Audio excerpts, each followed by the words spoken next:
Hi, I'm Jamie. This is Dead Dodge Garage, and this is a Mopar small block, only weirder, rarer, more expensive, and designed for racing. In the beginning, there was a 340.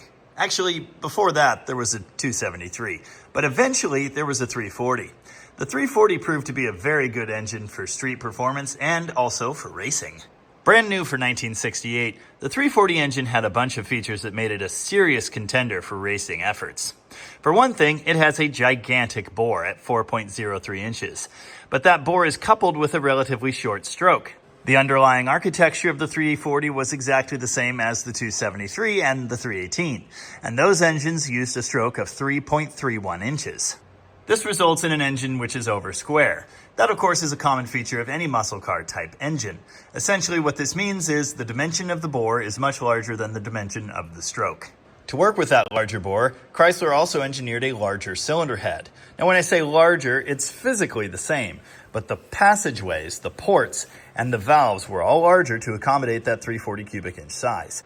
Combined with a more aggressive camshaft, valve springs, a better intake manifold with a 4-barrel carburetor on it to suit, and high-performance exhaust manifolds, the 340 was a serious performer, at least on the street and by the standards of the day. The 340 was truly a great production engine. There were many things baked into this design, most of them left over from the original architecture that this thing was based off of, that did limit its performance somewhat. And over the years, those little things would be improved for racing purposes. Issues in the cylinder head architecture, for example, like the pushrod clearance in the intake port. That was a big one. Another limiting factor that's baked into all of the factory small block Chrysler engines, the lifter angle. Because these lay over at this crazy angle, which was originally intended to deal with a DeSoto Hemi head, push rods come out at an angle like this, and that situation, while tenable in a street engine, is not so great at 9,000 RPM.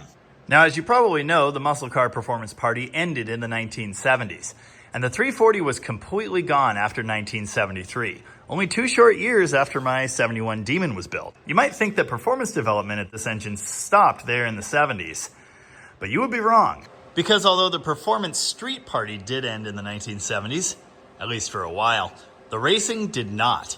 And racing development would go on for the small block family for decades, eventually culminating in this, the ultimate performance Mopar small block. What we're looking at here is the Mopar R block. Essentially, you can think of this as a very advanced 340. Note here at the front of the passenger bank on the block, the large R. Now this block replaced an earlier version which had a large X here, and it was followed by various others such as the R1, R1A, R2, and R3. I got this particular R-Series block from Tom Hergert with Rocket Restorations a couple months ago, and since then, I've been trying to figure out what the heck it is I have here, and that's really the reason for making this video. When I first looked at this thing, I thought it could be the basis of the ultimate small block build. Now I think it's kind of just a headache, and I'll explain. I've got years of building mild performance street-based Mopar engines under my belt. This is really my happy place. I can tell you all about the different small blocks and the different heads, and I can give you some idea of what camshaft specs will do what intakes are worth using, what headers you should buy, etc. Researching and cataloging factory parts is easy. There are lists out there for every head casting number, telling you when they were used, what engines they were good for, what valve sizes they would have. The history is easy to research. It's well documented and cataloged. But this late performance stuff is a totally different deal. The only information out there is on various forums, and it comes from racers and builders with experience with these things. And Chrysler made this even more complicated by putting this same part number on multiple R-Series blocks. So you can't look it up by that either. You really have to scrutinize what you have, compare to other racers' blocks, and kind of figure it out. So with all of that in mind, I'm going to share with you what I've learned about this R3 block, but understand I am by no means an expert on these, or anything else, and there's a whole lot more to be learned. Let's start down here in the bottom end. This, as I mentioned, is essentially a 340 block. So these main saddles are sized for the same main bearings a 340 would use. You could actually drop a 273 or 318 crank right in this thing, no problem at all. Eagle-eye viewers will notice right away this is a 4-bolt main block. That means the center 3 main caps have extra bolts out here on the outside to strengthen everything. These were added for high endurance, high RPM use, essentially NASCAR, It's really the same reason the 426 Hemi has extra bolts in the main caps here. Of course, as with other 4-bolt engines, these were only added to the middle 3. This is to prevent those caps from walking around and generally increase the structural rigidity of the bottom end. You may also notice I don't have main caps for this block. That's one of several problems. Editor's note, I forgot to point this out. The main webbing around the main bearings is much beefier on these blocks compared to a factory piece. Here's a random shot of a factory 340 block I found online for comparison. The lighting isn't great, so it's kind of hard to see, but there are different scallops and indents. Compared to that, the R block is all beef. They left as much material in here as possible for extra support. Here's an interesting block feature. While this engine does have the standard mounting ears that other LA engines have, it also has the flat 3-bolt pattern from the Magnum engine, which means one could screw the Dodge Ram or Dodge Dakota engine mounts onto the side of it, if one were so inclined.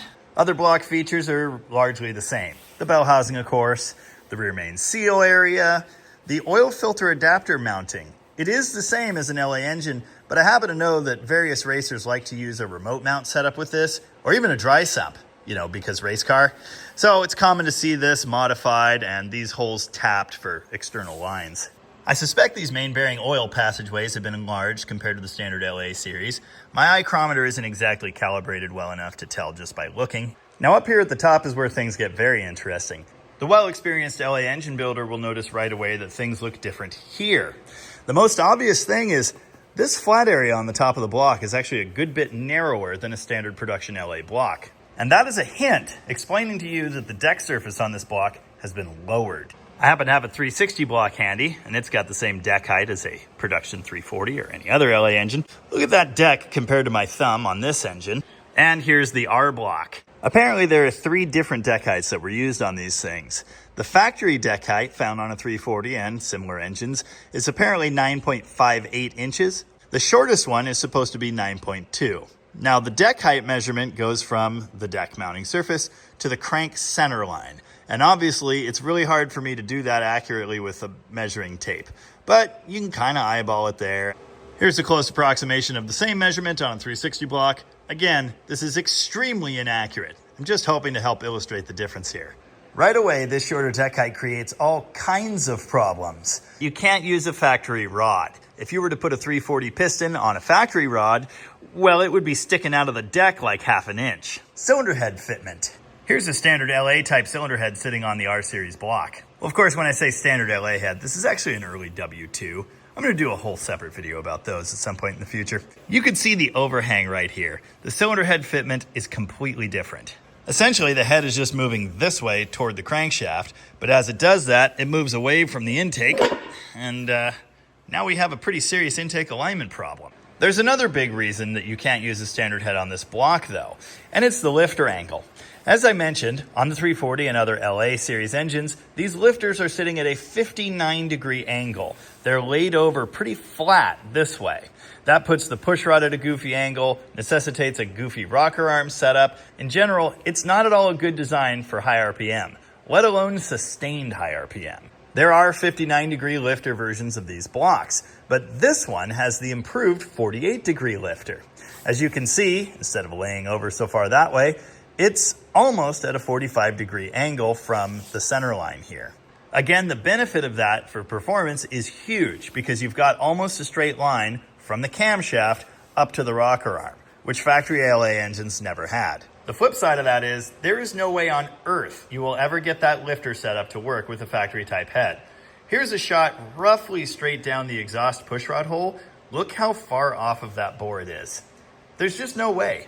With the special head designed for this configuration, the intake surface will be here, and there will be enough casting to enclose the push rods. As I've seen on the internet, the choice head to work with this is an Edelbrock Victor piece. They have a special intake port. They have a special intake flange arrangement. They use water ports that are threaded for AN lines to come out instead of the typical water crossover. They're designed to use a big, crazy, separate intake manifold. It's essentially an air gap designed like a big block Chrysler, and they have a valley pan that sits underneath of that. Sure, it's obscenely expensive and complicated, but it sure looks cool.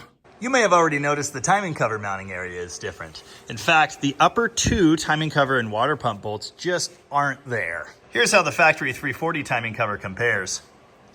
Yeah, it just doesn't work at all. So to recap the story so far, to run this R-Series block, you need special rods, special heads, special rockers and rocker shafts, special intake manifold, special valley pan, special timing cover, special accessories, water pump. But it gets worse. When the angle of the lifter was changed, the location of the lifter was changed somewhat as well. And so to match it, a special camshaft is required with the valve events timed correctly. You may have already noticed the roller bearings here in the cam tunnel. That's special high RPM race stuff with low rolling resistance. Very fancy. But again, they're matched to our special 48-degree cam core. This is a roller cam from Chrysler.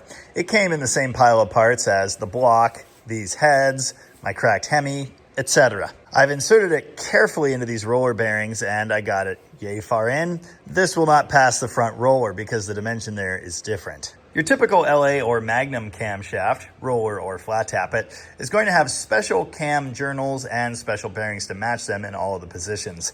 In particular, the rearmost one is much smaller. That's pretty easy to see.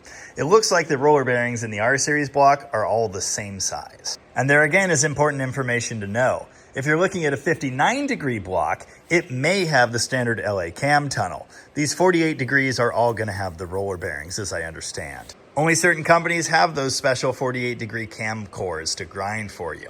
So coming up with that may be challenging. I believe these 48-degree blocks were always used with roller lifters, and I'm fairly certain this 3-bolt pattern holds down the Magnum-style lifter retainer. But I could be wrong, and I can't find one to test for some reason.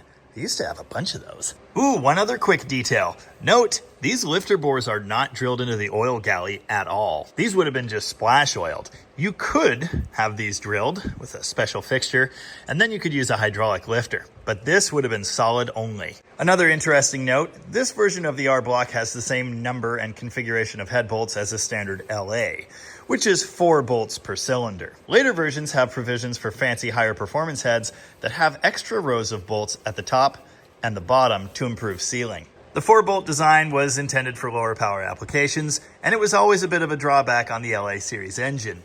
Usually, when you see head gasket problems, they're here. So having the extra bolt in that area is a great upgrade. So that's the downside to trying to build one of these things.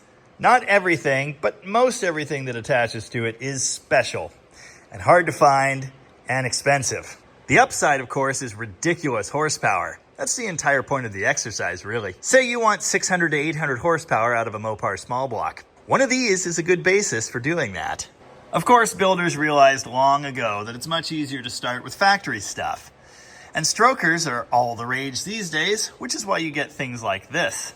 This is a 408 stroker based on a Magnum 360 with aluminum Edelbrock heads, and it makes a rock-solid, reliable 450 horsepower all day long with factory architecture and largely factory parts. I personally have no interest in making 600 to 800 horsepower. I'd much prefer to make 300 to 400 horsepower in a cheaper and more interesting way. Also, this block has been exploded and repaired.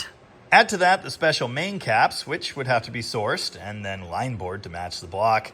And I've pretty much got no interest in this at all. I do have a great deal of interest in the W2 cylinder heads. I'd be more excited if these two actually matched, but that's this whole other thing. And again, a future video.